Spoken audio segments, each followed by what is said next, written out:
আইয়ুব নবী কান্না শুরু করছে। কানতে কানতে বলে, বিবি গো, আমার জন্য তুমি এতটা কষ্ট করলা, তুমি চলে যাও, আমি এখানে তাইকা যদি এই অবস্থায় আল্লাহ আমার নিয়ে যায় আমি খুশি, কিন্তু আমার জন্য তোমার জীবনটা নষ্ট করবে না প্রাণের বিবি। হ্যাঁ, একে একে সবাই চলে গেছে, অনর্থক আমার জন্য তুমি কষ্ট কইরো না। কিন্তু রহিমা বলে, সুখের সময় আপনার সঙ্গে ছিলাম, দুঃখের সময় আমি আপনাকে কেমনে ছাইড়া যাই। বিবি রহিমা যায় নাই। বিবি রহিমা আবার খাবারের জন্য পাগল পাগল হইয়া ঘুরতেছে। এর মধ্যে আইয়ুব নবীর শরীরে এমন ভাবে পছন্দ ধরছে, সারা শরীরে কিরা পোকে একেবারে গেরাও গেছে। এরপর জবান দিয়া আল্লাহর নাম এক সেকেন্ডের জন্য আইয়ুব নবী বন্ধ করে নাই। যুবক ভাই, পরীক্ষা নবীদেরকে আল্লাহ ছাড়ে নাই। নবীরা মাসুম, নবীদের কোনো গুনাহ নাই, কোনো গুনাহ নাই। এরপর আল্লাহ নবীদেরকে পরীক্ষা করছে রে, আর তোমারে আমার আল্লাহ পরীক্ষা ছাড়া ছেড়ে দিব? আমরা আর পরীক্ষা চলতেছে। আইয়ুব নবী একজন আল্লাহর পয়গম্বর, কিন্তু পরীক্ষার আল্লাহ দিয়া দিছে। নবীদেরকে আল্লাহ ছাড়ে নাই, পরীক্ষা দিছে। আইয়ুব নবীর শরীর পছন্দ ধরে ফেলছে, জিহ্বার মধ্যে এক কিরা ফুকে ধরছে। এতদিন আইয়ুব নবী পোকার কামড় সহ্য করছে, একটা বারের জন্য আল্লাহর কাছে কোনো অভিযোগ করে নাই, আল্লাহর জিকির বন্ধ করে না। যেই মাত্র জিহ্বার মধ্যে খিরা ফুকে ধরছে, আইয়ুব নবী একটা ডাক দিয়া কয়, আল্লাহ, সব সহ্য করছি, কোনো অভিযোগ নাই গো, শরীর তুমি দিছ, তুমি খাওয়াইছ, আমার কোনো অভিযোগ নাই, আমার কোনো কষ্ট নাই।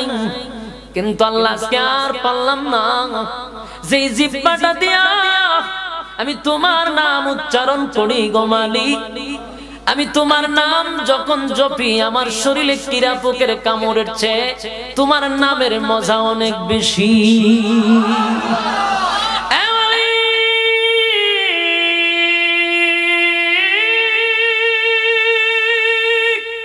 জিহ্বার মধ্যে কিরায় ধরছে গো, বরদাস্ত করতে পারি না, বরদাস্ত করতে পারি না। আল্লাহ, আমার জিহ্বার মধ্যে তুমি কিরা পোক লাগায়ও না, আমার যেন তোমার ডাকতে কোনো অসুবিধা না হয়। আল্লাহ বলেন, ফেরেশতারা রে, আমি আর বরদাস্ত করতে পারি না। আমার আইয়ুব আমার জন্য এই পরিমাণ ত্যাগ করছে, এই পরিমাণ কষ্ট করছে, একের পর এক পরীক্ষা দিছি, আমার আইয়ুব পরীক্ষায় ফার্স্ট ডিভিশনে পাস করছে। এবার জিহ্বার মধ্যে কিরায় ধরছে, আমার আইয়ুব আমার কাছে দরখাস্ত করছে, তার জিহ্বাটা যেন আমি হেফাজত করি, আমি আল্লাহ পারতেছি না। তাড়াতাড়ি তাকায়া দেখ, আমার পয়গম্বর রে বলো সামনে একটা জায়গা আছে। আইয়ুব নবী সেখানে তাকায়া দেখে, এই আইয়ুব, এই পুকুরে তুমি গোসল করো, এই পুকুরে তুমি গোসল করো। আইয়ুব নবী পুকুরের মধ্যে লাফ দিয়া যখন পড়ছে, যেই পানির নিচ থেকে ডুব দিয়া দাঁড়াইছে, আগের চেয়ে আল্লাহ সুঠাম দেহের অধিকারী, আগের চেয়ে সুন্দর চেহারা আর আকৃতিতে আবার ফিরায় আনছে, আগের চেয়ে সুন্দর হয়ে গেছে, শরীরে শুধু একটা স্পট নাই। আল্লাহ আইয়ুব নবীর প্রতি খুশি হয়ে গেছে, কারণ আইয়ুব আলাইহিস সালাতু ওয়াস সালাম সমস্ত পরীক্ষায় উত্তীর্ণ হয়ে গেছে, সমস্ত পরীক্ষায় উত্তীর্ণ। এবার আল্লাহ তার সুন্দর চেহারা আবার ফিরায়া দিয়েছে। খালাকাল ইনসানা ওয়া কাররাম ওয়া আল্লামাহু মিনাল বায়ানি মা লাম ইয়ালাম فسبحان الذي لا يحصى امتنانه باللسان ولا بالقلم ونشهد أن لا إله إلا الله وحده لا شريك له وأشهد أن سيدنا وسندنا وحبيبنا ومولانا محمدا عبد الله ورسوله أرسله بالحق بشيرا ونذيرا وداعيا إلى الله بإذنه وسراجا منيرا أما بعد فأعوذ بالله من الشيطان الرجيم بسم الله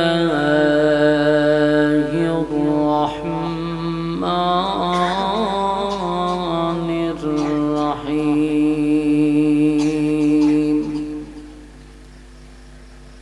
وما خلقت الجن والإنس إلا ليعبدون وقال تعالى أفحسبتم أنما خلقناكم عبثا وأنكم إلينا لا ترجعون وقال تعالى ولقد ذرأنا لجهنم كثيرا من الجن والإنس صدق الله العظيم وصدق رسوله النبي الكريم ونحن على ذلك من الشاهدين والشاكرين والحمد لله رب العالمين درود شريف قولي اللهم صل على محمد وعلى آل محمد كما صليت على إبراهيم وعلى آل إبراهيم إنك حميد مجيد اللهم بارك على محمد وعلى آل محمد كما باركت على إبراهيم وعلى إنك حميد مجيد मेरा दिल तलब रहा है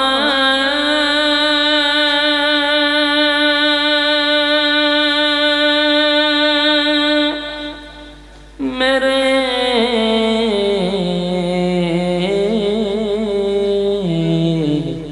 झल्ले रहा है सीना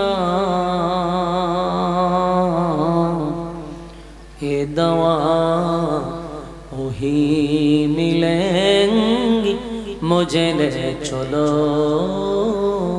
मदीना बलावल उला बिकमालिह कशफत जा बिजमालिह हसनत जमील खसालिह सल्लो জিকির বাতিল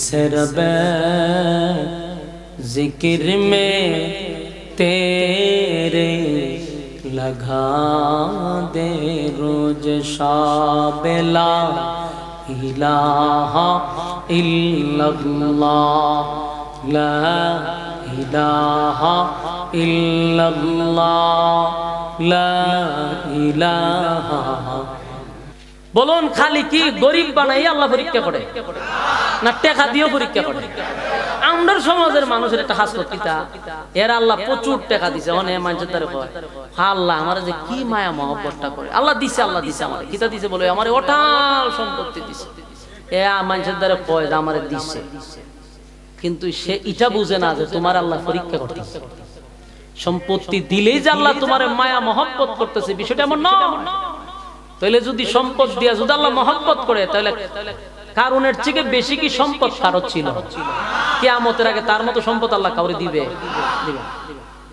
তাহলে আল্লাহ হেরে সাইজ করছে না হ্যাঁ টাকা পয়সা যারে দেয় বুঝবেন যে পরীক্ষা চলতেছে আবার কেউ রে একেবারে গরিব বানায় আল্লাহ পরীক্ষা করে সাবধান আমরা গর্ব কইরা বলি যে আল্লাহ আমারে দিছে আল্লাহ আমার প্রতি রহম আছে কিন্তু বেচারা এখন তো নামাজ পড়ে না বেচারা আল্লাহর রাস্তায় দানও করে না নামাজও পড়ে না যেমনে মনে যেমনে চলে আর মানুষে জিজ্ঞাসা করে দোয়া করি না আল্লাহ দিছে আমারে করবেন কিতা গর্ব কইরা কয় এটা যে তার উপরে পরীক্ষা চলতেছে সে বুঝতেও আছে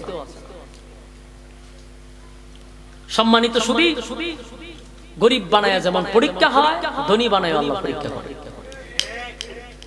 এই পৃথিবীটা মূলত হলো পরীক্ষার হল বলুন পৃথিবীটা কিসের হল পরীক্ষা ক্ষমতা দিয়া আল্লাহ পরীক্ষা করে সম্পত্তি দিয়া পরীক্ষা করে ক্ষমতা দিয়েও পরীক্ষা করে যেমন পরীক্ষা শেখ হাসিনারে করছিল বাস্তব শেখ হাসিনারে আল্লাহ ক্ষমতা দিয়া পরীক্ষা করছে তাই ক্ষমতা পাইয়া কয় 41 বছর ওই 41 সাল খালি জফে খালি হয় 41 সাল তাই বুঝলা গেছে যে আল্লাহ যে তারে পরীক্ষা করতেছে যেন ক্ষমতা পাইয়া যদি কেউ ফাইলিছি থাপা লাম তো চায় বুঝছো তোমার পরীক্ষা চলতেছে তো তুমি তোমার নিয়ন্ত্রণে থাকো কারণ এরকম ক্ষমতা ফেরাউনের আল্লাহ দিছে তুমি ফেরাউনের শিখা পড়ো না ফেরাউন 90,000 শিশুরে জবাই কইরা নীল নদের পানি লাল করে ফেলাইছে এর পরও ফেরাউন 40 বছরের ভিতরে একটা শর্ট দিও আল্লাহ দিছে এই ফেরাউনের জুতা দা বাইরে জিনি নমরুদ দ্বারা আল্লাহ গোটা পৃথিবী রাজত্ব দিছে শুধু আমেরিকা রাশিয়া আর বাংলাদেশ এরকম না গোটা আসমানের নিচে যত এরিয়া আছে আল্লাহ নমরুদ দ্বারা এরকম পাওয়ার দিছিল নমরুদ দা পাওয়ার ভাই কিটা করছে এরে দিছে ক্ষমতা এক হয় ইব্রাহিম আলাইহিস সালাম দেখো তোমার আল্লাহর সাথে আমার একটা যুদ্ধ করা দরকার নাউজুবিল্লাহ চিন্তা করেন এ কত খারাপ হয় তোমার আল্লাহর সাথে আমার যুদ্ধ করতে এ তীর মারছে আসমান আল্লাহরে মারতো তা আল্লাহ ফেরেশতারা রে বড় আশা করছে কিটা করবে যে একটু রক্ত লাগায়া তীরের মধ্যে রক্ত লাগায়া দিছে তীর তার কাছে ফিরে আসছে পরে এত খুশিতে ডিজে গানের আয়োজন করছে সেই নমরুদ আল্লাহ সাইজ করছে নি কেমনে জুতা দিয়া মশা উছিলা বাকি হলো জুতা তো শেখ হাসিনার ক্ষমতা দিছে তাই ক্ষমতা ভাই খালি 41 সাল গনে এমন কোন কাম কুখাম দিনের কাম রাতের কাম বেচারি করছে না এমন কোন কাজ নাই ঠিক নি শেষে লামাইছিনি কেমনে জুতা দিয়া কথা কয় না কেমনে জুতা শেখ হাসিনার জুতা দিলাম বলে জুতা কেমনে যেই পরিমাণ ছাত্ররা যেই ইতিহাস করছে আর জুতার বাড়ি দুইবার জায়গা হোক কারণ তোমারে দিছিল আল্লাহ পরীক্ষার জন্য ক্ষমতা তুমি অপব্যবহার করছো তুমি মানুষের উপর জুলুম করছো আল্লাহর বিরুদ্ধে তুমি অবস্থান নিছ। কারণ আল্লাহর বিরুদ্ধে 41 সাল গণা মানে কি? তোরে কি আল্লাহ 41 সাল লিখে দিছে? তুই 41 সাল গণস করে তখন তোর 24 সাল শেষ। 40 সাল তো বহুত দূরে, 30 সাল হয়ে গেছে না, তোর 24 সাল শেষ। এজন্য ক্ষমতা পাইলেও ক্ষমতার অপব্যবহার করা যাবে না। এখনো যদি আগামী যারা আছেন রাজনীতি করবেন বা করেন, এখান থেকে যদি আপনি শিক্ষা গ্রহণ না করেন তাহলে জুতা কিন্তু আপনার লেগে আছে। তখন ঠিক শিক্ষা গ্রহণ করেন, শিক্ষা গ্রহণ করেন। নাহলে এই নমরুদ্দার জুতা আইতে আইতে 2024 পর্যন্ত আইছে। আপনারাও যদি এই জায়গা নাফাক করেন তো জুতা কিন্তু গুইরা গুইরা 30 সাল পর্যন্ত যাইব। বাস্তব না বাস্তব? মানুষকে আল্লাহ পরীক্ষা করে, কারণ দুনিয়াটাই হলো পরীক্ষার হক। আল্লাহ হয় তোরা কি তা মনে করছো আমি অনর্থক তোরা দুনিয়াত পাঠাইছি? আপনারা আমার কি মনে হয় আল্লাহ অনর্থক পাঠাইছে? আপনারা খাইবার লেগিয়া ঘুমাইবার লেগিয়া আপনারা পাঠাইছে? খাইবার লেগে তো আত্মী পাঠাইলি যথেষ্ট, জনমের খাওয়ান আত্মীয় খায়। আর ঘুমাইবার লেগে গাদারে পাঠাইলি যথেষ্ট, জনমের ঘুম ঘুমায়। তাহলে আমার আপনারা কেন পাঠাইলি? আল্লাহ বলেন ওয়ামা খালাকতুল জিন্না ওয়াল ইনসা ইল্লা লিয়াবুদুন। মানব দানব দুই জাতিরে পাঠাইছি আমার ইবাদতের জন্য। তুমি ইবাদত বাদ দিয়া দিছো, তাহলে বুঝে নিও চিরস্থায়ী না। আল্লাহ কয় অনর্থক পাঠাই নাই। أفحسبتم أنما خلقناكم عبثا وأنكم إلينا لا ترجعون। رب كريم বলেন আবাস কখনো না। তোমরা যেটা ভাবতেছো এটা ভুল। আমি অনর্থক তোমাদেরকে পাঠাই নাই, নিষ্প্রয়োজনে পাঠাই নাই। আমি আল্লাহর উদ্দেশ্য আছে। বান্দা উদ্দেশ্য যদি টার্গেট ফিল আপ না করে তুই আসস আমার কাছে, উপায় থাকবে না।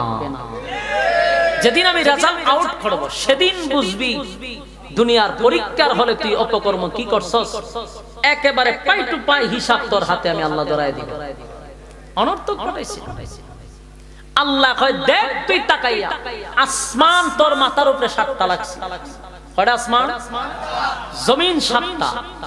আসমান, জমিন, সূর্য, চন্দ্র, গ্রহ, নক্ষত্র, পাহাড়, পর্বত, সাগর, নদী, নালা, খাল, বিল, কীট পতঙ্গ যা আল্লাহ কুল কায়নাত সৃষ্টি করছে, কোন সৃষ্টি জগৎকে শ্রেষ্ঠত্ব দান করে নাই। মানুষ তোর আমি শ্রেষ্ঠত্ব দান করছি। দেখ তোর কত সম্মান আর মর্যাদা, তোর আমি সবচেয়ে বেশি সম্মানিত করছি। আমি তোরে বানাইয়া নূরের তৈরি ফেরেশতা দিয়া তোরে সেজদা দেওয়াইছি। কেন? বুঝাইছি যে তুই শ্রেষ্ঠ। আমি আসমান বানাইছি, কোন আসমান আল্লাহ নূর দিয়েও বানাইছে, কোন আসমান আল্লাহ হীরামণি মুক্তা দিয়েও বানাইছে। এত কিছু কইরে পড়ো আমি কোন আসমানকে শ্রেষ্ঠত্ব দেই নাই। একবারের জন্য কোথাও বলি নাই যে আসমানটা সুন্দর করে বানাইছে। ফেরেশতাদেরকেও বলি না যে ফেরেশতা তোরে সুন্দর করে বানাইছে। কিন্তু মানুষ তোরে বানাইয়া একটা দুইটা না 60টা কসম করছি আমি। দেখেন তো সুবহানাল্লাহ আসেনি? বলেন তো কয়টা কসম? আমরারে বানাইয়া আল্লাহ কসম করছে 60টা, যে তোরারে কত সম্মান আর মর্যাদা দিছি একটু খেয়াল করে দেখ। একদিকে হলো শ্রেষ্ঠত্ব, দুই দিকে হলো 2 নাম্বার হলো তোদেরকে বানাইয়া কসম করছি 60টা। সুবহানাল্লাহ। আল্লাহ বলেন তিন ফলের কসম খাইছিনি। 3 ফল খাইবেন কেন? আপনারা তো খান হলো হারবা, এক ফাইলই যথেষ্ট। হ্যাঁ, এটা দেখিয়া বলা মানে অর্ডার দিলই পড়ে। কে রে রে তুই এক ফাইলই যথেষ্ট হে কইছে। হে কত বড় ইমানদার যে তুইও বিশ্বাস করলিস।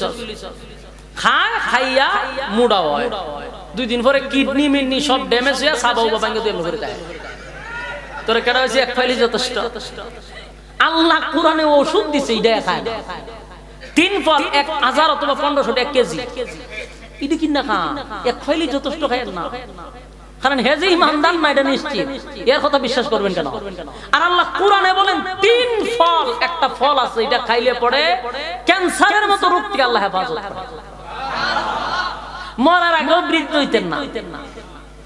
বুঝুন নি কিতা কইছি বেশি কম যেত না যারা বুঝারা বুঝালে মরার আগে বৃদ্ধ হইতেন কিন্তু এটা হইলে মুড়া হইতেন নাই ভাববেন না যদি হইলে মুড়া মনে হলো আনালে মুড়া হইতো মুড়া অন লাগতো এটার মধ্যে এত পাওয়ার আল্লাহ দিছে ও তিন ফল আর তিন ফল আমরা যেটা খাই এখন সুপ নামক না দেখেন বেশ এগুলো না আমি নিজে গাছতে ফাইরা ফাইরা খাইছি আমার মসজিদের পিছনে বিশাল তিল ফলের বাগান ছিল এই কাঁচা তিন ফল কোথায় পান দেখবেন যেটা গাছ থেকে ফাঁকে দি খাইবেন শরীরে পাওয়ার বাড়বে আপনার শরীরের অনেক রোগ প্রতিরোধ ক্ষমতা বাড়ায় দিবে ইডি খায় কোরআনে আছে তার নাম এরপর আরেকটা ফল আছে কোরআনে ওয়া যাইতুন যাইতুন ফল কিন্নাই না খাইবেন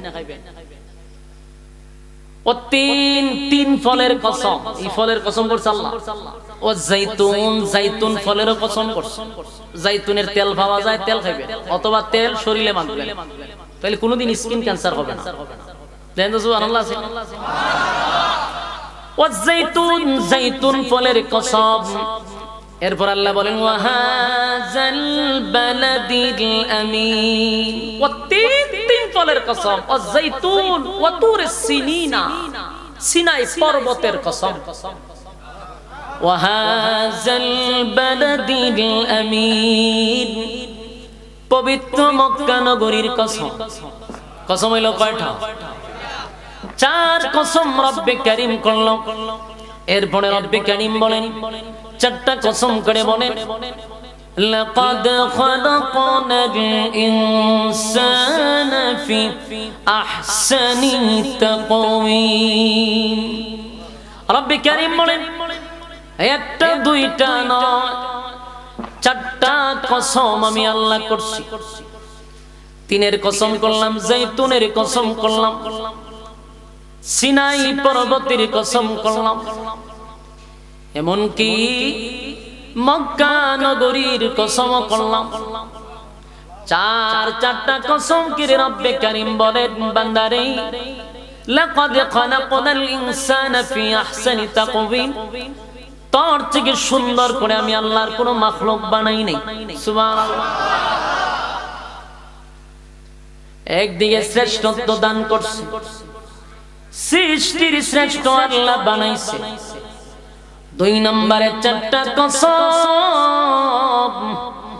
করে আল্লাহ বলেন তোর থেকে সুন্দর আমি আল্লাহ কাউরে বানাই নাই রব্বে কারীম বলে বান্দারে বালিশের সঙ্গে মাথা লাগাইয়া একটু চিন্তা করে দেখ আমি আল্লাহ কুল কায়নাতে কত কিছু সৃষ্টি করলাম কোন সৃষ্টিকে আমি শ্রেষ্ঠত্ব দান করি নাই মানুষ তোরে আমি এত শ্রেষ্ঠত্ব দান করছি এত সম্মান এত মর্যাদা এত সুন্দর করে বানাইছি তুই কি মনে করছ অনর্থক কথা বলনা দিবেন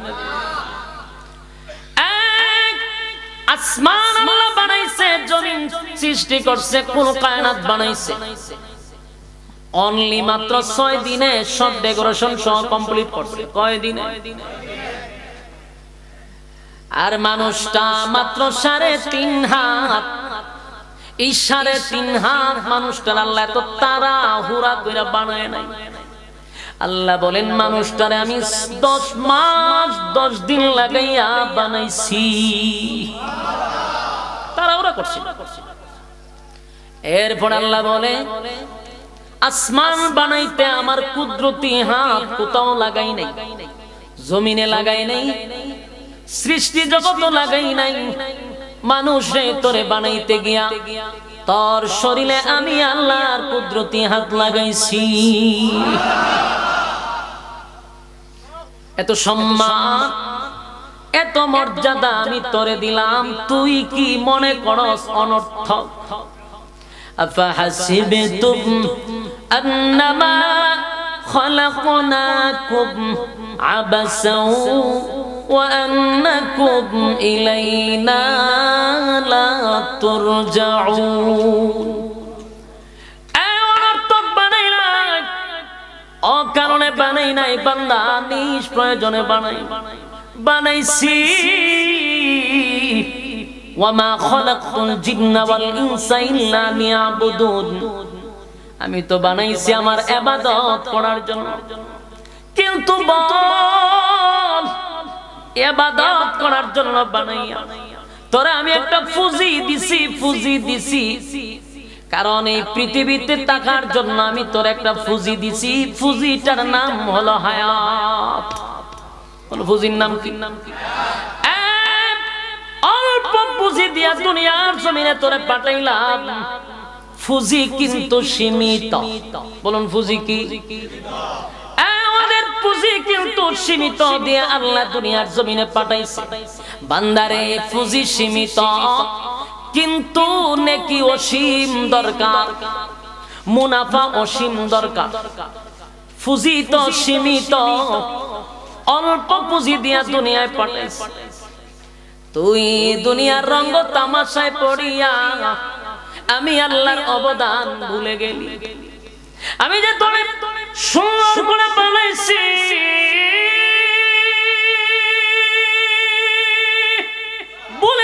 ভুলে গেলি বন্ধা, ভুলে গেলি তোরে আমি ফেরেশতাদের চেয়ে দামি বানাইছি।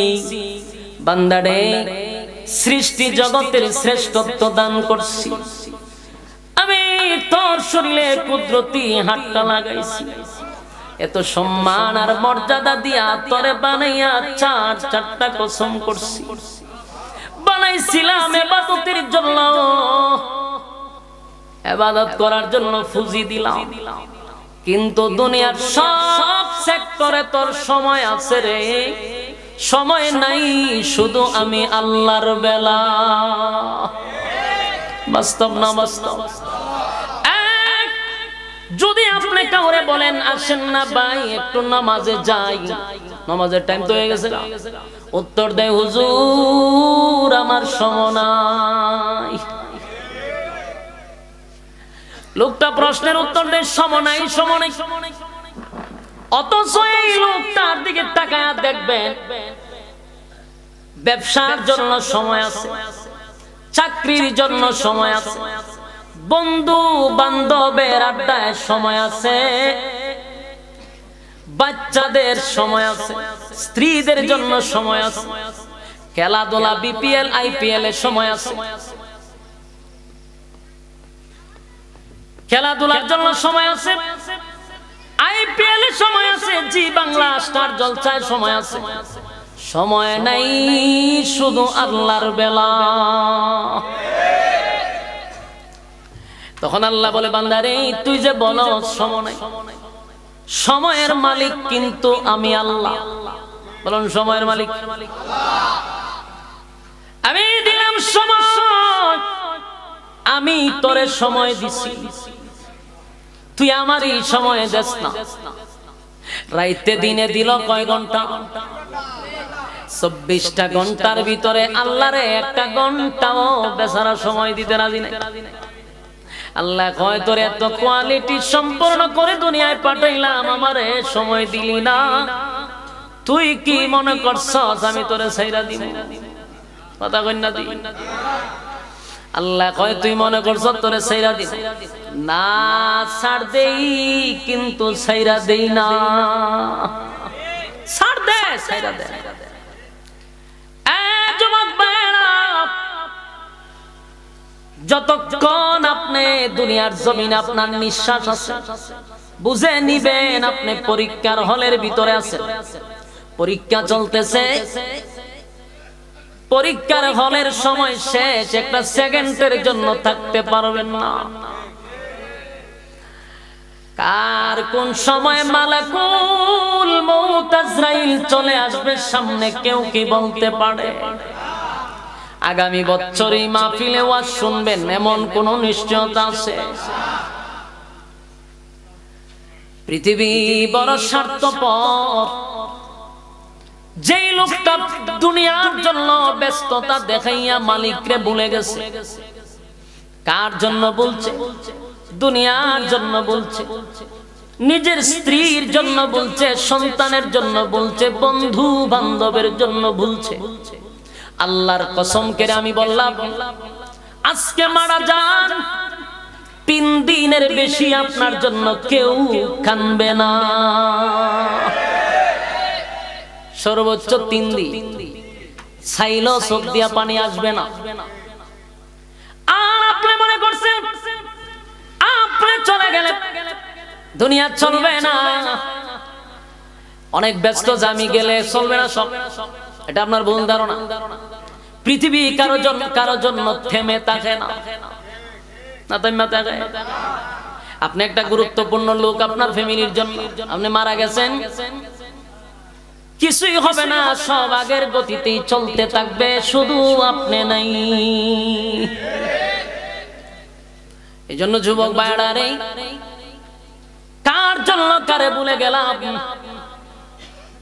যে স্ত্রীরে লইয়া একই প্লাটে ঘুমান, বেডরুমে ঘুমান, রঙ্গ তামাশা করলেন, হাসি ফুর্তি করলেন, আনন্দ করলেন যেই বেডরুমে শুয়া। আপনি যদি এই বেডরুমে মারা যান, রাত্রের বেলায় আপনার স্ত্রী সেই বেডরুমে ঘুমাইতে চায় না। যদি কেউ জিগায় কয় এই ঘরে লাশ আসিল, কি আসিল? এই ঘরে লাশ আসিল, এই জন্য ভয়ে সেই ঘরে ঘুমাইতে যায় না। পৃথিবী বড় নিষ্ঠুর, পৃথিবী বড় স্বার্থপর। নিজের সন্তান মারা যাওয়ার সাথে সাথে আব্বা ডাকটা ভুলে যায়, তখন বলে লাশটারে ঘর থেকে বাহির করো। কথা হয় না? একবারও বলে না আব্বারে ঘর থেকে বাহির করো, বলে লাশটারে ঘর থেকে বাহির করো, লাশটারে গোসল করাও, লাশটারে খাটিয়ায় তুলো, লাশটারে দাফন করাও, লাশটারে দাফন করাইয়া লাশটারে খাটিয়ায় তুইলা কবরস্থানে নিয়ে যাও। একবার আব্বা হয় না, লাশ। যুবক ভাইয়েরা, অথচ সন্তানের জন্য জীবনের সব কিছু বিলায়া দিলেন, স্ত্রীর জন্য সন্তানের জন্য আল্লাহরে সময় দিতে পারলেন না। সেই সন্তান মারা যাওয়ার পরে জায়গা সম্পত্তি নিয়ে দ্বন্দ্ব শুরু হয়, সে কোন জায়গা নিব। আপনার যদি দোকান থাকে 4টা, ছেলে থাকে 2টা, বাড়াবাড়ি শুরু করে দিই সাইড আমার জমি নিয়ে বাড়াবাড়ি। অথচ আপনি যে একজন পার্সন ছিলেন এটা ভুলেই গেছে। তাহলে অনর্থক দুনিয়ার জন্য সময় নষ্ট করলেন। বুদ্ধিমান সেই ব্যক্তি, যেই ব্যক্তি তার পরকাল ভুলে না। দুনিয়ার জন্য পরকাল যারা ভুলে যায়, তাদের মতো বোকা কেউ নাই গো।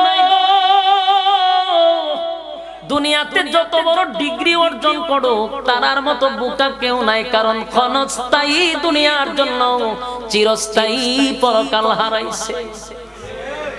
এই দুনিয়া এমন একটা দুনিয়া, 80 বছর 100 বছর বাঁচার পরেও যদি মরে, পুনরায় যখন জীবিত করা হবে, মনে হবে এতদিন যে ছিলাম এটা একটা কল্পনা, স্বপ্নের মতো মনে হবে। আর এরপরে যেই জগৎ ডুববেন, এটার শুরু আছে রে, শেষ নাই। এই জন্য বুদ্ধিমান ওই ব্যক্তি ক্ষণস্থায়ী কিছু সময়ের জন্য চিরস্থায়ী সুখ শান্তির জায়গাটা নষ্ট করলো। সাবধান, পরীক্ষার হলে আসি, পরীক্ষা কিন্তু চলতেছে। কাউরে আল্লাহ ক্ষমতা দিয়া পরীক্ষা করে, কাউরে টাকা দিয়া পরীক্ষা করে, সম্পদ দিয়া পরীক্ষা করে। পরীক্ষায় যদি সম্পদ দেওয়ার পরেও যদি কেউ 5 ওয়াক্ত নামাজ পড়ে, দেখবেন অনেকের টাকা থাকলে মানুষ গুনাহে লিপ্ত হয় বেশি। কথা বলেন না? টাকা ছিল না তখন এতটা খারাপ ছিল না, টাকা হইছে তো এখন বোতল টানে, আগে বোতল টানতো না, টাকা হইছে এখন বোতল টানে। তাহলে টাকার কারণেও মানুষ খারাপ হয়। কথা কন, টাকা দিয়া পরীক্ষা করে, আল্লাহর দেওয়া নিয়ামত তোরে দিছি, তুই কতটুক আমার রাস্তায় খরচ করলি, কতটুক আমার দিনের জন্য খরচ করলি। টাকার কারণে আমি আল্লাহরে ভুলে গেলি, এটা আল্লাহ পরীক্ষা করে। যেমন একজন পয়গম্বর নাম ছিল আইয়ুব আলাইহিস সালাতু ওয়াস সালাম। আল্লাহ ওনারে শামের একজন বাদশা হিসাবে আল্লাহ বানায় রাখছিল। উনি একদিকে পয়গম্বর আর একদিকে বাদশা। কথা বুঝতেছেন? বোঝানোর জন্য বলি, টাকা হইলে মানুষ আল্লাহ বলে যায়। আল্লাহ তো আইয়ুব নবীরে বাদশাহী দান করছে। একদিন আল্লাহ ফেরেশতাদেরকে লইয়া বলে, ফেরেশতারা রে, দেখ আমার আইয়ুব এত বড় রাজত্ব পাইয়া আমি আল্লাহরে ভুলে নাই। আইয়ুব নবীর আল্লাহ অঠাল দিছে, দেশের রাজত্ব পুরাটা আইয়ুব নবীরে দিছে। আল্লাহ ফেরেশতাদেরকে বলে, দেখছনি আমার আইয়ুব দেশের বাদশা হইয়াও আমি আল্লাহরে ভুলে নাই। এই কথা শুনছে শয়তান না, শুনছে কেডা? শয়তানে শুনছে। শয়তানে শুনে আল্লাহ দেখছি, কত দেখছি। বিপদে পড়লে আল্লাহ বলে যায়, কখন সুখে আছে তো এই জন্য আপনারে ডাকে, বিপদে বললে আর ডাকতো না। আল্লাহ কয়, শয়তান রে, আমার আইয়ুব রে আমি চিনি, আমার আইয়ুব সুখে দুঃখে আমি আল্লাহরে ভুলবে না। শয়তানে কয়, আল্লাহ তুই একটা পরীক্ষা করে লাই। আমার একটা পাওয়ার দেন। কি পাওয়ার? বলে আমার একটু পাওয়ার দেন, আমি আইয়ুব নবীর সঙ্গে একটু খেলবো, দেখি মুসিবতে পড়লে আপনি আল্লাহকে স্মরণ রাখে কিনা। আল্লাহ ভাই পাওয়ার দিলাম। শয়তান না পাওয়ার পাইয়া একটা বাতাস ছাড়ছে, ভয়ানক বাতাস। প্রথম এই বাতাসে আইয়ুব নবীর উটের একটা বিশাল একটা ইয়ে ছিল, প্রচুর উট ছিল এখানে, হাজার হাজার উট একটা জায়গায় ছিল। এই বাতাসে সব উট মরে গেছে। একসাথে যদি ১,৫০০ উট মরে যায়, আপনার মনে কেমন কষ্ট হইব? হ্যাঁ, কথা বললেন। বাতাস লাগার পরে সবগুলো উট মারা গেছে। এটা যারা দেখাশোনা করত, কর্মচারী যারা ছিল, এরা তো পাগল হয়ে গেছে। ঘটনা কি? হাজার হাজার কোটি টাকার সম্পদ এক নিমিষেই সব উট মারা গেছে। কর্মচারীরা দৌড়াইয়া আইয়ুব নবীর কাছে গিয়া থর থর করে কাঁপতেছে। বাদশা তো আবার তাদের দায়িত্বে এতগুলা উট ছিল, যদি এখন বলি মারা গেছে, না জানে বাদশায় কি করে। থর থর করে কাঁপতেছে আর বলতে, হুজুর কেমনে বলি, ভয় করতেছে, কেমনে বলি, কেমনে বলি। কান্দে আর শরীর কাঁপতেছে। আইয়ুব নবী বলে, কি বলবা বলো, কোনো ভয় নাই, আমার কাছে বলতে পারো। হুজুর আপনার কয়েক হাজার উট আমরা দেখাশোনা করি, কি এমন একটা বাতাস আইসা একসাথে সব উট মারা গেছে। আইয়ুব নবীর আল্লাহ পরীক্ষায় ফলাইছে। আমার প্রতিটা কথা আপনার দিলের কান লাগায়া শুনেন। যদি বিরক্ত লাগে ক্ষমা চেয়ে নিব, লম্বা করব না। বালিশের সঙ্গে মাথা লাগাইয়া আবার বাড়িতে গিয়ে এগুলা আবার রিপিট করবেন। এই জন্য বলছি, দিলটা নরম করে কথাগুলি শুনেন। হয়তো বা আজকের এই মাহফিল আপনি আমার পরিবর্তন এসে যাইতে পারে। যদি আল্লাহ হেদায়েত লিখে রাখে, পরিবর্তন হয়ে যাবে। আমি আপনাদের হাতে পায়ে ধরে বলি, দিলের কান লাগায় শুনেন, দিলটা নরম করে শুনেন। হেদায়েত যেই ব্যক্তি চায় তার আল্লাহ হেদায়েত দেয়। আপনি যদি হেদায়েতের উদ্দেশ্যে বয়ান শুনেন তাহলে হেদায়েত পাবেন, আর যদি অন্য কোনো উদ্দেশ্যে আসেন হেদায়েত পাবেন না। তাই মনোযোগ দিয়ে শুনেন। আল্লাহর পয়গম্বর আইয়ুব নবী আল্লাহ পরীক্ষায় বলাইছে, ১,০০০-এর উপরে উট মারা গেল। আইয়ুব নবী টু শব্দ করেন না, আর বলছে, আল্লাহর মাল আল্লাহ নিয়ে গেছে, আমার কিছু করার নাই। সুবহানাল্লাহ। আল্লাহ কয়, দেখছো নি আমার আইয়ুব বিন্দু পরিমাণও কোনো কষ্ট নাই। কয় আমার আল্লাহ দিছে, আল্লাহ নিছে, আমায় বান্দা হিসেবে কি করা। কিন্তু শয়তানের মিশন বন্ধ হয় না, সে আবার আরেক বাতাস চাইরা সব বেড়া বকরি, হাজার হাজার বেড়া বকরি একসাথে মেরা বলাইছে। এখন বেড়া বকরির দায়িত্বে যারা আছে এরা সবাই হুজুরের কাছে আইছে, হুজুর কেমনে বলি ভয়ে তরতর করে কাঁপতেছি। আপনার যত বেড়া বকরি ছিল সবগুলি বেড়া বকরি একসাথেই সব মারা গেছে। আইয়ুব নবী বুঝতেছে আমার মালিক আমারে পরীক্ষায় ফলাইছে। আইয়ুব নবী আবারও বলে আল্লাহর মাল আল্লাহ দিছে আবার নিছে, এটা আল্লাহর খুশি। সুবহানাল্লাহ। শয়তান না সব ধন সম্পদ যা আছে সব একে একে ধ্বংস করে দিছে। এবার গিয়া লাগছে কৃষকের মধ্যে, দেশের যত কৃষি কাজ আছে সব ধ্বংস করা শুরু করছে। কৃষক নবীর পয়গম্বর আইয়ুব নবীর কাছে এসে বলে ওগো আল্লাহর পয়গম্বর, আমরা যারা কৃষি করি সব কৃষি শেষ, কি এমন এক পোকা নামছে সব পোকাগুলি আমাদের ফসল এক নিমিষে খায়া ফলাইছে। এখন আমরা কিভাবে চলবো, কিভাবে খাবো? আল্লাহর নবী আইয়ুব বলেন টেনশন কইরো না, আমার মালিক দিছে মালিক নিছে, অসুবিধা নাই। অসংখ্য খাবার এখনো গোডাউনে মজুদ আছে, আরো 3 বছর চলতে পারবো সুন্দর মতে। সুবহানাল্লাহ। শয়তান না কথা উনছি না সর্বনাশ, এখানে মজুদ আছে। আচ্ছা যাইতেছি, শয়তান না গিয়া সব গোডাউনের মাল একসাথে ধ্বংস করে দিছে। অন খাইবো কেমনে? দেশের মানুষগুলা পাগলের মতো হয়ে গেছে, পুরা দেশ একেবারে দরিদ্রতায় চলে আসছে। আইয়ুব নবীর সব সম্পত্তি শেষ, নিমিষেই রাস্তার ফকির হয়ে গেছে, বাদশাহ থেকে ফকির হয়ে গেছে। কিন্তু বিন্দু পরিমাণ আইয়ুব নবীর মনে কষ্ট নাই, চেহারাটুকুও কালো করে নাই। আইয়ুব নবীর বক্তব্য হলো এগুলা তো আমার না, আমার মালিক আমারে দিয়া ইজ্জত বাড়াইছিল, আমার মালিকের মন চাইছে নিয়ে গেছে, সমস্যা কি? শয়তান না দেখলো কোনোভাবেই আইয়ুব নবীরে আল্লাহ থেকে দূরে সরানো যাচ্ছে না। এখন করবো কি? আচ্ছা যাক, এতক্ষণ মালের উপরে দানিছি, এখন জানের উপরে দা ধরো। আইয়ুব নবীর 14 জন সন্তান ছিল, একটা ঘরের ভিতরে বৈশা তারা পড়ালেখা করতেছে। শয়তান না দেয়ালে ধাক্কা মারা 14 জন সন্তানরে জাগাত মেরে লিছে। চিন্তা করছে আপনার যদি 2টা ছেলে মরে আপনি মাটির তাফাইবেন, কইবেন বল আল্লাহ নিলায় কেরে নিলায় কেরে। কথা ঠিক নেই? আমরা দেশের বেড়ান বিটিন মরলে বিটিন দে মাথা মাটির মধ্যে তাফায় আর কয় আল্লাহরে দোষারোপ করে, চিল্লাইয়া গইরাইয়া দেখছেন না আপনাদের বিলাপ করে, বিলাপ। 14 জন সন্তান মারা গেল, উনার 60 জন বিবি ছিল, সন্তানগুলি মারা গেছে।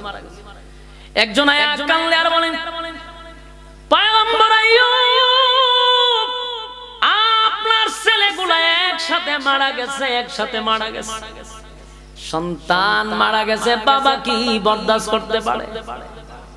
আমি পারবো? আইয়ুব নবী বলেন আল্লাহর দন আল্লাহর মাল আল্লাহ নিয়ে গেছে, খুশি। এখানে আমার কি করার আছে? আমার মালিক আমারে সন্তান দিয়া খুশি করছে, আবার সন্তান নিয়ে গেছে, আল্লাহ খুশি। শয়তান নে পড়ছে মহা মুসিবত।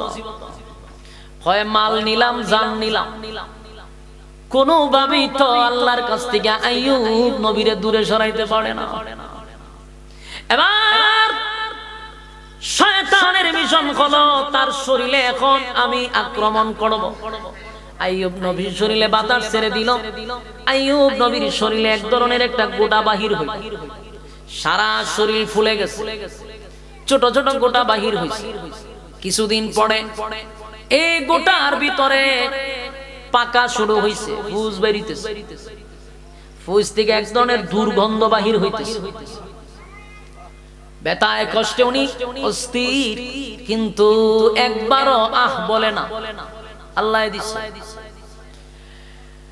শয়তান মানুষের কাছে প্রচার করে দিছে আইয়ুব নবীর যে রোগ হইছে এটা সোয়াসে রোগ, এই বাতাস যার শরীরে লাগবে তার ওই রোগ হবে। গ্রামের মানুষ ক্ষিপ্পে গেছে, হয় না যদি এমন রোগ হয় তারে এলাকায় রাখা যাবে না। আইয়ুব আলাইহিস সালাতু ওয়াস সালামের 4টা বিবি ছিল, দুর্গন্ধের কারণে 2টা বিবি জাগাতেই চলে গেছে। আরেকজন বিবি কিছুদিনের জন্য আলাদা হয়েছিল, কিন্তু দুর্গন্ধের কারণে এই 3 জন বিবি আইয়ুব নবীর ছেড়ে চলে গেছে। রইল কয়জন? একজন বিবি যায় না রে, বিবির নাম হলো রহিমা। রহিমা পরিচয় হলো উনি ইউসুফ নবীর ছেলের মেয়ে। রহিমা কার মেয়ে? ইউসুফ আলাইহিস সালাতু ওয়াস সালামের ছেলের ঘরের মেয়ে।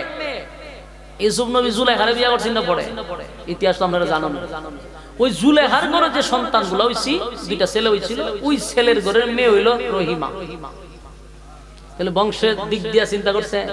এজন্য মানুষের একটা কথা কয় যে নদীর পানি গুলো হইলো নাকি তা কেমনে কয়? হ্যাঁ, নদীর জল গুলো হইলো ভালো, আর জাতের মেয়ে খালা হইলো মুরব্বীরাই তা কইতে পারে। জাতের মেয়ে খালা হইলো ভালো। তাহলে জাত আল্লাহ রাসূল কিন্তু বলছেন বংশ দিকে বিবাহ করো। ওই রহিমা বিবি 3 জন স্ত্রী চলে গেল। রহিমা যায় না, রহিমা যায় না, স্বামীর শরীরে দুর্গন্ধ করে। এত দুর্গন্ধ পুষ বাহির হয়, সব বিবিরা একে একে চলে গেছে, রহিমা যায় না। পয়গম্বর আইয়ুব নবীর খেদমতে নিয়োজিত, পুষগুলা শরীর থেকে মুছে দেয়, খাবার খাওয়ায়া দেয়। কিন্তু একটা সময় গ্রামের মানুষ আইসা ঘর ঘেরাও করছে। ঘেরাও করে বলে, রহিমা তোমার স্বামীরে লইয়া গ্রাম সাইরা চলে যেতে হবে।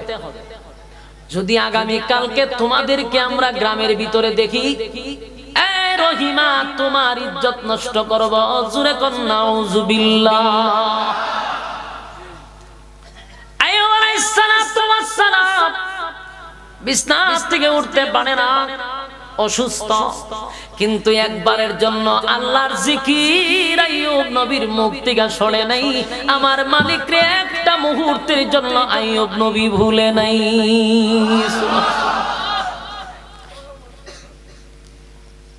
সারা রাত রহিমা ঘুমায় নাই, দুশ্চিন্তা। হায়রে সকালে যদি আমি না যাই, আমার ইজ্জতের উপরে আক্রমণ করবে, আমার স্বামীরে জিন্দা মাটির নিচে দাফন করবে, হুমকি দিয়া গেছে। বিবি রহিমা সকাল হতে না হতেই একটা মহিলা মানুষ কেমনে গো, একটা পুরুষ কেমনে হাঁটতে তো পারে না, কিভাবে নিবে? একটা চাদরের মধ্যে আইয়ুব নবীরে ভালো করে বাঁধছে, বাইন্দা পিছনে লটকাইয়া। মহিলা মানুষ হাঁটতে পারে না, হাঁটি হাঁটি পা করে এক গ্রাম থেকে আরেক গ্রামে গিয়ে আশ্রয় নিছে।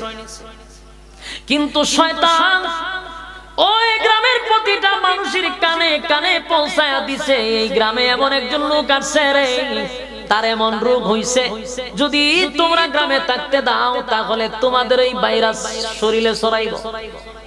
গ্রামের মানুষ সেখান থেকে রহিমারে তাড়ায়া দেয়। রহিমা আল্লাহর পয়গম্বরকে লইয়া মহিলা মানুষ একটা পুরুষকে কাঁধে নিয়া পাহাড়ের ভিতরে ঢুকলো, জঙ্গলে। সেখানে গিয়া একটা কড়িকুট্টা দিয়া ঘর বানাইছে, বানাইয়া স্বামীরে লইয়া জঙ্গলের ভিতরে থাকে। কিছু টাকা কিছু খাবার রহিমার সাথে করে নিয়ে আসছিল, সেগুলা দিয়া স্বামীরে খাবার খাওয়ায়। কিন্তু আইয়ুব নবীর উপরে এত মুসিবত, একটা সেকেন্ডের জন্য আইয়ুব নবী আমার আল্লাহরে ভুলে নাই। টাকাও শেষ, খাবারও শেষ, এখন কি করবে? পেটে তো খিদা। আইয়ুব নবীর পেটে খিদা। রহিমা কান্না শুরু করছে, হায় রে আমার টাকাও নাই, খাবারও নাই, আর স্বামীরে আমি কেমনে খাওয়াবো? এবার রহিমা বাদশার বিবি ছিল, বুঝতেছেন কথা, সাধারণ ফ্যামিলি, জীবনে কাজ কাম করছে। বাদশার বউ ছিল, জীবনে কোনোদিন পরিশ্রম করে না, শেষ পর্যন্ত স্বামীর জন্য কত মায়ার মহব্বত।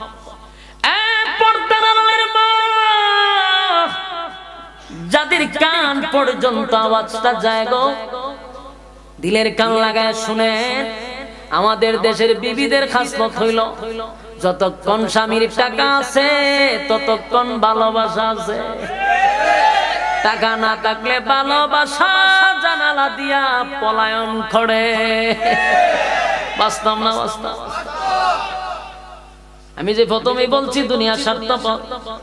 আজকে আপনার হাত পা ভাঙ্গা ঘরে ঘুরে থাকে 6 মাস, আপনার বউ হবে তোমার চেহারা দিকে তাকাতো, কথা হয় না? আগের ভালোবাসা থাকতো না। উঠতে বইতে দেখবেন খালি জিনিসপত্র দিল ওইভাবে দিব, টেকনা দিয়া, কথা ঠিক নেই। মাঝে মধ্যে যারা রক্তেরা হয় তখনই দেখবেন জিনিসপত্র খালি লাড়াছাড়া করে। ভালো মানুষ সামনে ভালোই এখন আছেন, কিন্তু একটু রক্তেরা হইলে সুজা, কারণ আল্লাহ এরা বানাইছে কি দিয়া না? মহিলারা আবার আন্দোলন করে সকালে বলে হুজুরে যে আমরা বদনাম করতেছি না, সব মহিলা যে খারাপ এটা বইতেছে কইতা যে আল্লাহ এরা বানাইছে একটু দেখা কইটা। আপনারা পুরুষ যারা আছেন এরা বেশি সুজা করতে যায়েন না, আপনারা পুরুষরা দোষ আছে। হিয়া বানাইছে একটু তেরা কইরা, তোরা সুজা করতে যাস করে, বেশি সুজা করতে গেলে সমস্যা আছে। আল্লাহ রাসূল বলছেন এরা যে একটু তেরা, এর সাথে এইভাবেই চলতে, কিন্তু বেশি সুজা করতে যাইবা ভেঙে যাবো, দুর্ঘটনা ঘটবে। আমরা দেশের পুরুষরা এটা হায়া লজ্জা কম, বাজারও গিয়া মানুষের লগে ভাড়া না ঝগড়া করে মাইর খাইয়া গোড়াইয়া বুড়ো ফিরা শুরু। এর বেটা গেল বউর সাথে, আরে তোর মতো কাপুরুষ আছে রে, বাহিরে মাইর খাইয়া বউর কাছে কয় আমি কিতা জানোস নি, তুই মহিলা মানুষ তুই কিতা বেটি কিতা কই এনেকে বেটা গিরি ফিরা শুরু করে। আরে এসা একবার সুজা বললি তো বানাইছে বেকা করে, সুজা করতে গেল। দুনিয়ার স্বার্থপর, দুনিয়ার স্বার্থপর। মা বোনদেরকে উদ্দেশ্য করে বলি, মা গো বিবি রহিমা থেকে শিক্ষা গ্রহণ করো। স্বামীর বিপদের সময় শুধু সুখের সময় না, বিপদের সময় তোমার থাকা দরকার। তুমি কি খালি সুখের সাথী না দুঃখের সাথী? যুবক ভাইরা, বিবি রহিমা বাদশার বউ ছিল, স্বামীর খাবার নাই, টাকা নাই, গ্রাম থেকে বাহির করে দিছে। কই যাইব রে, কোথায় যাবে? শেষে সিদ্ধান্ত নিল মানুষের ঘরে কাজ করবে। বিবি রহিমা মানুষের ঘরে ঘরে গিয়া কাজ করে, কিছু টাকা পায়, সেটা দিয়া স্বামীর জন্য বাজার করে আনে। এইভাবে চলছে অনেক দিন। কিন্তু শয়তান দেখছে যে রহিমা মানুষের ঘরে কাজ করে করে টাকা আইন না বাজার করে। এই শয়তানে মানুষের কাছে লাগাই দিছে, তো জানো নি কে তোমাদের ঘরে কাজ করে? না, আইয়ুব নবীর বউ তোমাদের ঘরে কাজ করে। তার স্বামীর এই রূপ আর তোমরার ঘরে যে খাবার টাবার বানায়া দে, তোমরা সব মরবা এই রোগে আক্রান্ত হইয়া। দিছিনি বেশ লাগাইয়া, ওহন আর কেউ রহিমার কাজও রাখে না। হাই রে, এখন কি করতো? আইয়ুব নবীর বিবি পাগল হয়ে গেছে, হাই রে এখন আমি কাজ কোথায় পাবো, আমার স্বামী কোথায় খাবার পাবো? আবার রহিমা মানুষের কাছে গিয়া কয় খাবার পাক করে দিব না, ঘরের কাজ করব না, আমি তোমাদেরকে লাকড়ি কেটে দিব, আমি তোমাদেরকে লাকড়ি কেটে ব্যবস্থা করে দিব, যেহেতু এটার মধ্যে সমস্যা। একটা কুড়াল নিয়া মহিলা বাদশার বউ নিজের হাত দিয়া লাকড়ি পাঁচছে বাইরা, লাকড়ি টুকরা টুকরা করে মানুষের রান্নার ব্যবস্থা করে, এতে কিছু টাকা পায়, স্বামীর জন্য খাবার। এখন মানুষ শয়তানে আরো ফেস লাগাইছে।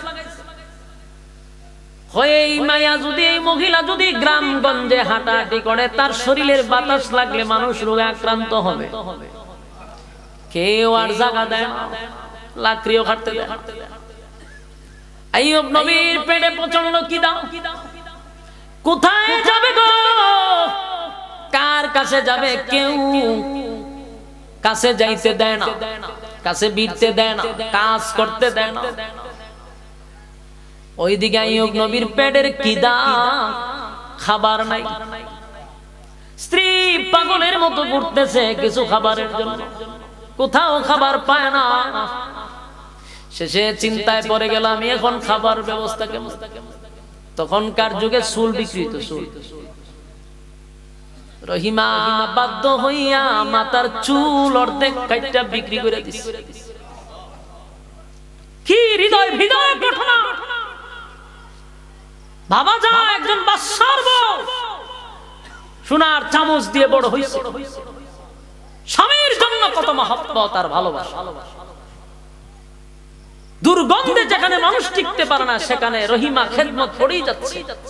স্বামীর এক মুঠো খাবারের জন্য মাথার চুল বিক্রি করছে। এরপরে আবার খাবার দিছে। এখন তো চুলের যা বিক্রি করে যা পাইছে তাও শেষ। এখন কি করতে? কারণ কাজ কামা তো কেউ নেয় না। এখন কি করব?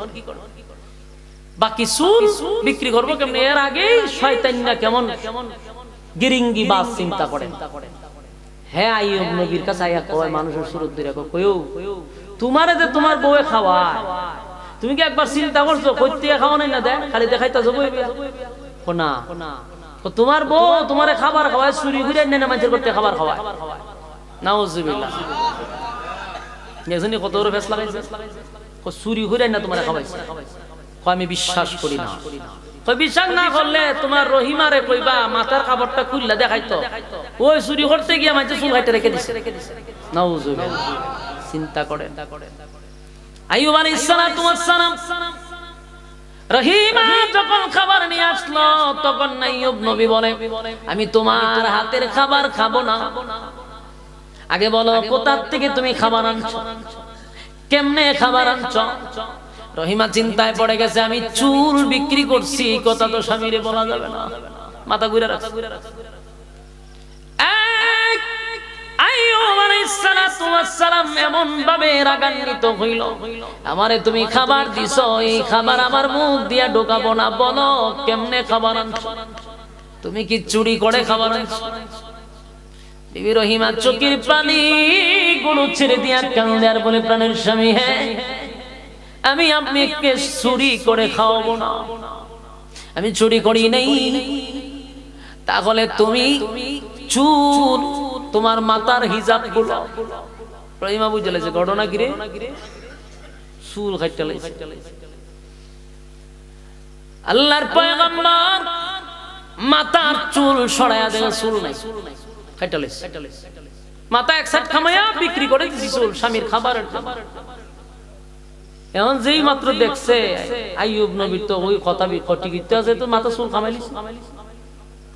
আইয়ুব নবী খুব রাগ হইয়া উনি রাগের সুরে কয়, আমি যদি সুস্থ হয়, আল্লাহ যদি আমার সুস্থ করে, তুমি আমারে এই খাবার আমারে খাওয়াইছো, এই জন্য তোমার 100 বেতের আঘাত করবো আমি। আইয়ুব নবী খুব রাগ হয়ে গেছে। রহিমা তো কান্না শুরু করছে যে যাক, স্বামী সুস্থ হয়ে যদি 100 বাড়ি দেয় অসুবিধা নাই, সুস্থ হোক। সুবহানাল্লাহ। কিন্তু খাওন দিব, খাওন তো না। এইভাবে একের পর এক অসংখ্য পরীক্ষা আইয়ুব নবীরে আল্লাহ করলো। করে জিবরাইল আইসা বলে, ও আল্লাহর পয়গম্বর, আপনার বিবি রহিমা চুরি করে নাই, আপনারে নাপাক খাবার খাওয়ায় নাই, আপনার স্বামীর জন্য নিজের চুল বিক্রি করে আপনার খাবারের ব্যবস্থা করছে। ফেরেশতারা জানাই দিছে। আইয়ুব নবী কান্না শুরু করছে। কানতে কানতে বলে, বিবি গো, আমার জন্য তুমি এতটা কষ্ট করলা, তুমি চলে যাও। আমি কানে তাইকা যদি এই অবস্থায় আল্লাহ আমার নিয়ে যায় আমি খুশি, কিন্তু আমার জন্য তোমার জীবনটা নষ্ট করবে না প্রাণের বিবি। হ্যাঁ, একে একে সবাই চলে গেছে, অনর্থক আমার জন্য তুমি কষ্ট কইরো না। কিন্তু রহিমা বলে, সুখের সময় আপনার সঙ্গে ছিলাম, দুঃখের সময় আমি আপনাকে কেমনে ছাইড়া যাই? বিবি রহিমা যায় নাই। বিবি রহিমা আবার খাবারের জন্য পাগল পাগল হইয়া ঘুরতেছে। এর মধ্যে আইয়ুব নবীর শরীরে এমন ভাবে পছন্দ ধরছে, সারা শরীরে কিরা পোকে একেবারে ঘেরাও করে। এরপর জবান দিয়া আল্লাহর নাম 1 সেকেন্ডের জন্য আইয়ুব নবী বন্ধ করে নাই।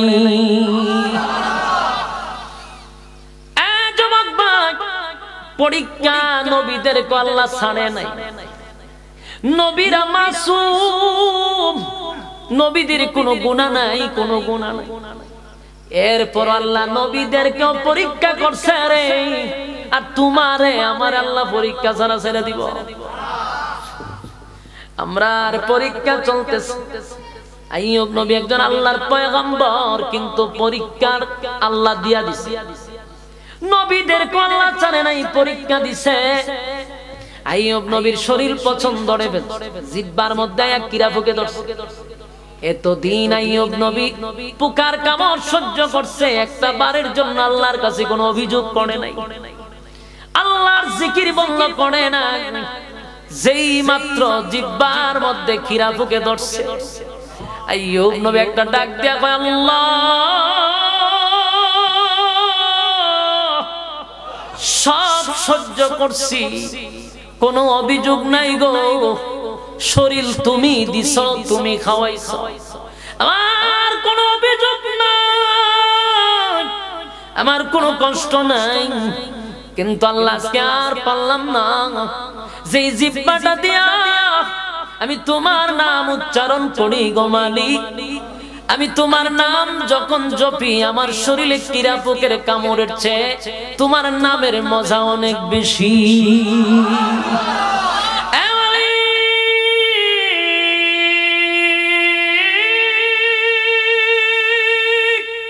জিহ্বার মধ্যে কিরায় ধরছে গো, বরদাস্ত করতে পারি না, বরদাস্ত করতে পারি না। আল্লাহ আমার জিহ্বার মধ্যে তুমি কিরা পোক লাগায়ও না, আমার যেন তোমারে ডাকতে কোনো অসুবিধা না হয়। আল্লাহ বলেন, ফেরেশতারা রে, আমি আর বরদাস্ত করতে পারি না। আমার আইয়ুব আমার জন্য এই পরিমাণ ত্যাগ করছে, এই পরিমাণ কষ্ট করছে, একের পর এক পরীক্ষা দিছি, আমার আইয়ুব পরীক্ষায় ফার্স্ট ডিভিশনে পাস করছে। এবার জিহ্বার মধ্যে কিরায় ধরছে, আমার আইয়ুব আমার কাছে দরখাস্ত করছে, তার জিহ্বাটা যেন আমি হেফাজত করি। আমি আল্লাহ পারতেছি না, তাড়াতাড়ি তাকায়া দেখ, আমার পয়গম্বর রে বলো সামনে একটা জায়গা আছে। আইয়ুব নবী সেখানে তাকায়া দেখে, এই আইয়ুব, এই পুকুরে তুমি গোসল করো, এই পুকুরে তুমি গোসল করো। আইয়ুব নবী পুকুরের মধ্যে লাফ দিয়া যখন পড়ছে, যেই পানির নিচ থেকে ডুব দিয়া দাঁড়াইছে, আগের চেয়ে আল্লাহ সুটাম দেহের অধিকারী, আগের চেয়ে সুন্দর চেহারা আর আকৃতিতে আবার ফিরায় আনছে, সুন্দর হয়ে গেছে, শরীরে শুধু একটা স্পট নাই। আল্লাহ আইয়ুব নবীর প্রতি খুশি হয়ে গেছে, কারণ আইয়ুব আলাইহিস সালাম সমস্ত পরীক্ষায় উত্তীর্ণ হয়ে গেছে, সমস্ত পরীক্ষায় উত্তীর্ণ। এবার আল্লাহ তার সুন্দর চেহারা আবার ফিরাইয়া দিছে। বিবি রহিমা খাবার নিয়ে আয়া দেখে স্বামীর চেহারা আগের চেয়েও বেশি সুন্দর। এবার স্বামী স্ত্রী সব সুখ আবার যেন ফিরে আসে। কিন্তু আইয়ুব নবী কান্দে আর বলে, মালিক রে, আমি তো তোমার জাতের কসম করে বলছিলাম, আমি সুস্থ হইলে আমার রহিমারে 100 বেতের আঘাত দিব। আইয়ুব নবী কান্দে আর বলে, মালিক, আমার বিপদের সময় আমার রহিমা আমার জন্য যা করছে, আমি কেমনে গো রাগের মাথায় তোমার কসম করছি। এখন কসম পালন করতে গেলে 100 বেতের আঘাত যদি রহিমার উপরে আমি দেই, আমার রহিমা বাঁচবে না। আল্লাহ বলেন, তুমি তো বলছো 100 বেতের আঘাত দিবা, বলে হ, বলে অসুবিধা, তুমি ছোট ছোট গমের দানা লাও, গমের দানা আছে না, যদি বাড়ি দিলে দুঃখ, গমের দানা দিয়ে 100টা বাড়ি দাও, অসুবিধা কি তা? কিন্তু কইসব বেচা বাড়ি দিবা, 100 বেচার আঘাত করবা, তো গমের দানা দিয়ে 100টা বাড়ি দাও, বাড়ি দিছে, কসম আদায় হইছে নি? আল্লাহ আবার সব আইয়ুব নবীরে ফিরাইয়া দিছে, আবার রাজত্ব দিছে। আগের চেয়েও বেশি দিছে সুবহানাল্লাহ। যুবক ভাইরা, শুধু বলতেছিলাম আল্লাহ ধন সম্পদ দিয়াও পরীক্ষা করে, কথা হয় না? গরিব বানাইয়াও পরীক্ষা করে, ধনী বানাইও পরীক্ষা করে। এই জন্য টাকা থাকলে শুধু আল্লাহ ভালোবাসে এমনটা নয়, আল্লাহ টাকা দিয়া তোমারে পরীক্ষা করে, কেউ রে ফতের ভিখারি বানাইয়াও পরীক্ষা করে। দুনিয়া পরীক্ষার হল, পরীক্ষার হল, পরীক্ষার হল, পরীক্ষার হল। এই পরীক্ষায় যদি একবার কেউ ফেল করে, দ্বিতীয়বার পাস করার কোনো সুযোগ নাই। বুঝা শুই না পরীক্ষার হলে সময় নষ্ট করো, কারণ একবার ফেল করলে আর কোনোভাবেই পরীক্ষার হলে ঢোকার সুযোগ নাই। কথা কি বুঝতেছে আমার যুবক ভাইরা? শেষ কথাটা হলো, প্রথমেই বলছিলাম আল্লাহ কিন্তু অনর্থক বানায় নাই, অকারণে বানায় নাই, নিষ্প্রয়োজনে বানায় নাই, বানাইছে ইবাদতের জন্য। আল্লাহ বলেন ইবাদত যদি না করো, ওয়ালাকাদ যারানা লিজাহান্নামা কাসীরাম মিনাল জিন্নি ওয়াল ইনস, বহু মানুষ এবং জিনকে আমি আগুন দিয়া জ্বালাবো আর পোড়াবো। বলেন ছেড়ে দিব। শেষ কথাটুকু আপনাদের কানে ঢুকায়া দেই, দুনিয়া হলো পরীক্ষার হল, আর আল্লাহ দুনিয়া, আল্লাহ দুনিয়াতে হলো রহমান। বলুন দুনিয়াতে আল্লাহ কি? রহমান। রহমান হলো মায়া দয়া রহমানের বেশি। আল্লাহরে যদি গালিও দেয় সকালে বিকালে খাবার আল্লাহ রেডি রাখে, কথা হয় না? কেন? আল্লাহ রহমান, মায়া দয়া বেশি। দুনিয়াতে আল্লাহর মায়া দয়া বেশি, কিন্তু পরকালে আল্লাহ মুমিনের জন্য রহিম আর নাফরমানদের জন্য কাহার। সেদিন আল্লাহর মায়া দয়া থাকবে না। আল্লাহ বলেন দুনিয়াতে আমার মায়া দয়া দেখলি, মায়া দয়া দেখলি, কিন্তু আমি আল্লাহর আযাব আর গজব তোরা দেখছ নাই। হাসরের মাঠে আল্লাহ ভয়ঙ্কর রূপ ধারণ করবে। সেদিন আল্লাহর তর্জন গর্জনে আদম নবীর থেকে নিয়া ঈসা রূহুল্লাহ পর্যন্ত সবাই থরথর করে কাঁপতে থাকবে আর বলতে থাকবে ইয়া রাব্বি নফসি নফসি। সেদিন আল্লাহর হুঙ্কারে সব নবীরা পর্যন্ত থরথর করে কাঁপবে। সেদিন আল্লাহ বলবে হাসরের মাঠে কেউ কারো জন্য কোনো কাজে আসবে না। দুনিয়াতে আমরা এত কিছু করলাম বন্ধুর জন্য, বিবির জন্য, মার জন্য, ভাইয়ের জন্য, সন্তানের জন্য। আর আল্লাহ কোরআনে বলেন, আল্লাহ কোরআনে বলেন ইয়াউমা ইয়াফিরুল মারউ মিন আখিহি ওয়া উম্মিহি ওয়া আবি ওয়া সাহিবাতিহি ওয়া বানি। কিয়ামতের মাঠে মা তার সন্তানের পরিচয় দিবে না, বাবা সন্তানের পরিচয় দিবে না, স্ত্রী তার স্বামীর পরিচয় দিবে না, স্বামী তার স্ত্রীর পরিচয় দিবে না। হাসরের মাঠে কেউ কারো হবে না গো, কেউ কারো হবে না, কেউ কারো হবে না। আমি আপনাদের হাতে পায়ে ধরে বলি, মা বাপ যদি আপন না হয় তাহলে আমাদের পীর সাহেবরা আপন হইব। কথা কইনা দি আরে ভাই, হাতে পায়ে ধরে বলি, ভুল বুঝবেন না। যেখানে স্পষ্ট কোরআনের আয়াত আল্লাহ বলেন কেউ কারো হবে না, মার থেকে কি মাসিরা দর বেশি, তাহলে ফির ফকিরে কেমনে আপনারা বাঁচাইব? যেখানে নবীরা কয় ইয়া নফসি, আর তোমার ফিরে দেব বাঁচাইতে। ফিরে তো আল্লাহ আগে নিয়ে গ্রেফতার করবো যে গুরু ছাগল খড়া খাইছো তাকে হিসাব দে, গুরু খড়া খাইছো, ছাগল খড়া খাইছো, মুরুখ কয়টা খাইছো হিসাব দে। আগে রিমান্ড, কথা হয় না।